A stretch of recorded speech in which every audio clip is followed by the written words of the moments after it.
Vamos a ver el campo magnético de un solenoide largo que consiste de n vueltas de cable por unidad de longitud en un cilindro de radio R y que lleva una corriente I. Estas vueltas están cerca y podemos pretender que son circulares. De hecho, también podemos imaginarlo como si tuviéramos, en vez del cable enrollado bien cercano, circular, como si tuviéramos una lámina de aluminio que está alrededor del, del cilindro pegado con una corriente de superficie uniforme que sea igual a n por i, y suponemos que no hay corriente longitudinal. No vamos a tener corrientes así, más allá de que uno puede pensar que el cable va bajando. En este caso vamos a suponer que simplemente hay una corriente transversal. En general la corriente longitudinal que pueda haber va a ser muy chica en comparación con la corriente que estamos tomando de lado a lado. Para obtener el campo magnético utilizaremos la ley de Ampère en su forma integral. Eso es la integral cerrada de B de L es igual a mu0 por la corriente encerrada en el bucle. Por la regla de la mano derecha ya tenemos una idea de que va a apuntar en Z, ya que va perpendicular a la corriente, pero además podemos ver qué pasa componente a componente. Por ejemplo, la componente radial, S. Supongamos que tiene una componente Bs distinta a 0. Si fuera positiva, entonces si cambiamos la dirección de la corriente, automáticamente tiene que ser negativo, ya que por la regla de la mano derecha sabemos que cuando esté apuntando hacia el otro lado, B apunta hacia el otro lado. Entonces, si cambia de dirección la corriente, cambia la dirección de B. Pero eso es equivalente a que demos vuelta el cilindro con el cable, y entonces eso nos estaría diciendo que si damos vuelta el cilindro y es la misma configuración que la que teníamos antes, ahora apuntaría hacia adentro, cosa que no puede ser.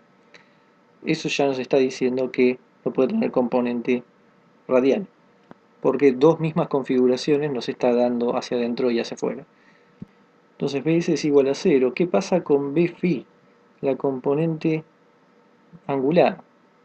Si armamos una curva cerrada alrededor del cilindro y queremos aplicar ley de Ampère, podemos pensar que tenemos encerrado una corriente, que sería un anillo de los que estamos contando de cable, pero en realidad, si bien estamos encerrando un bucle de corriente, la ley de Ampère nos hablaba de otra cosa cuando pusimos que esto era corriente encerrada.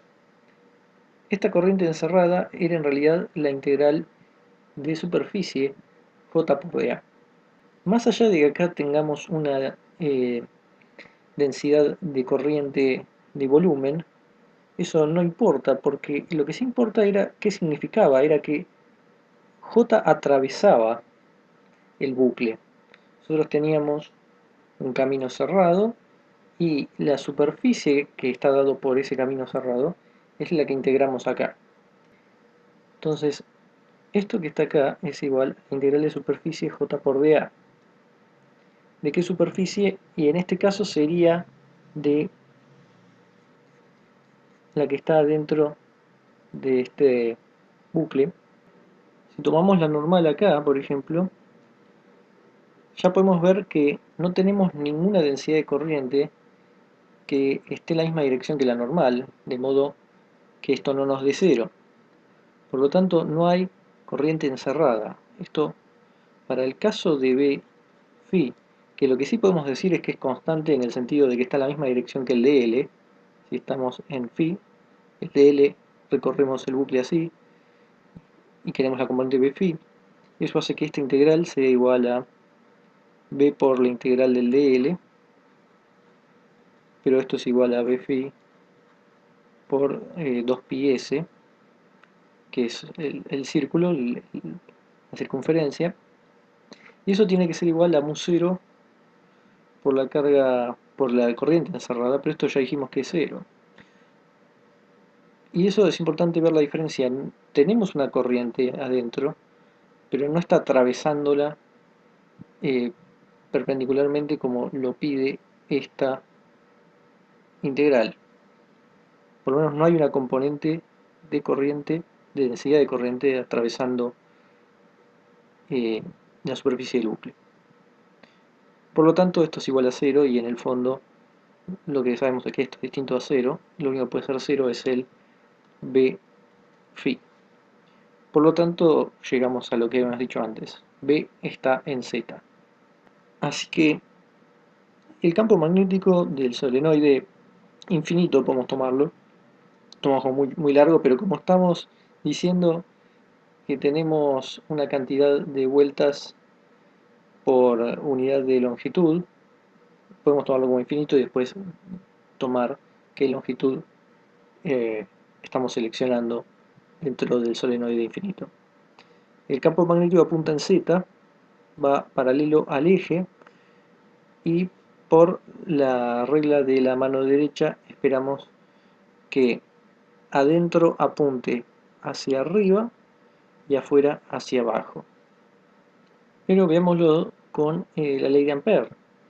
Tomamos dos bucles rectangulares, uno que está tocando acá el borde, otro que está directamente afuera. Si aplicamos ley de Ampère al de afuera, tenemos la integral de B de L, que va a ser igual a, como B solo tiene componente Z, B por dl solo va a ser distinto a 0 en estos dos trayectos. Si esto que está acá mide L, entonces vamos a tener B en A por L, y luego recorre en el otro sentido BB por L. Esto lo vamos a escribir L BA menos BB, y esto tiene que ser igual por ley de Ampère a mu0 corriente encerrada, pero ya sabemos que es 0, acá sí que no hay nada. Y esto implica, vamos a ponerlo acá abajo, que BA es igual a BB. Esto significa que el campo magnético afuera no depende de la distancia al eje.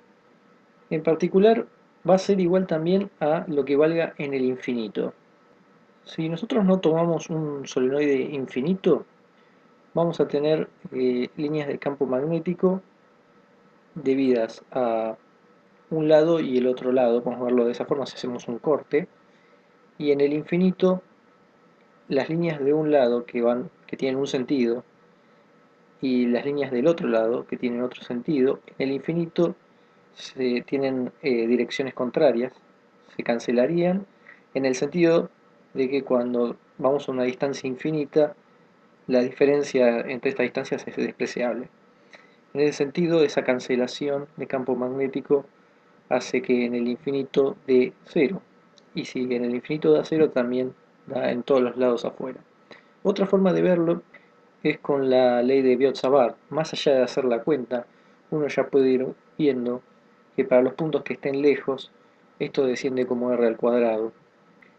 Si los r's tienden a infinito, eh, esto va a tender a 0, pero por supuesto habría que hacer la cuenta. Acá lo estamos contando cualitativamente, con el hecho de que si estuviéramos en el infinito, eh, estos dos límites estarían juntos, pero en un límite la corriente está yendo hacia adentro y en el otro hacia afuera, y bueno, esa es la cancelación de la que hablamos, del campo magnético generado afuera, por supuesto, viéndolo desde el infinito. ¿Qué pasa para la otra curva cerrada, el rectángulo, pero que ahora sí toca adentro? En ese caso, otra vez, ley de Ampère, B dl, Esto es igual. Las componentes que son paralelas son estas dos ya dan 0 el producto escalar, pero esta de afuera va a dar 0, así que solo nos importa la de adentro, que es lo que valga B por la longitud, que es L, y esto es igual a mu0 por el I encerrado, que en este caso es mu0 y el I encerrado es N por I por la longitud L. Entonces, si despejamos B, esto es igual a, cancelamos el L con el L, mu0 N I. Así que en conclusión podemos escribir que B es igual a mu0 Ni en Z versor, esto es para adentro del solenoide y 0 afuera. Y es importante decir que esto es para el solenoide infinito. El campo adentro es uniforme, mu0 Ni, no depende de la distancia al eje. En este sentido el solenoide es a magnetostática lo que en electrostática era el capacitor de placas paralelas, que en el fondo son aparatos básicos que producen campos uniformes. En este caso campo eléctrico y con el solenoide campo magnético uniforme. Acá podemos ver un solenoide real, donde vemos cómo son con las limaduras las líneas de campo. Por supuesto no es infinito, y eso hace que en las puntas las líneas de campo empiecen a salir de forma curva hacia ambos lados.